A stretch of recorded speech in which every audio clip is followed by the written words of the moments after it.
Nervous binti. So, samahan nyo ako guys, no? So, for this vlog, tayo ay matuto paano nga ba tayo mag-drive ng four-wheel. So, ito ang ating driver for this vlog. So, pakilala ko nga, sino ko nga? Ken from Switzerland. So, ilang taon na po ba kayo na-experience sa pagmamaneho? Nag-6 na taon na bossing.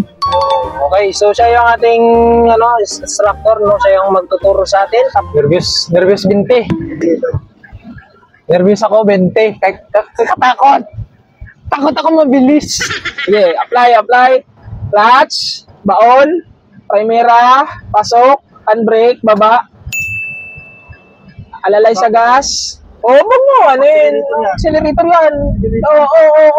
Baba mo na, preno mo na. Nagkamali ka. Nagkamali tayo. Tapak ng clutch, sabay alalay sa preno. Tapak ng clutch, alalay sa preno. Hello mga ma'am and sir.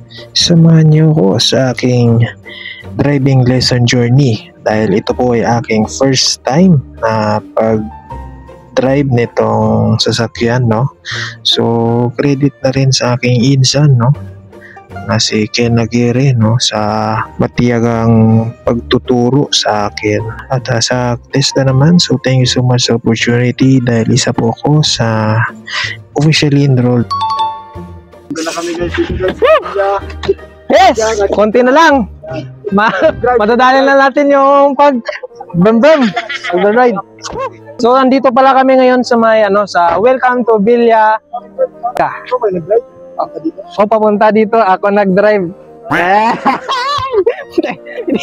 Hindi ba?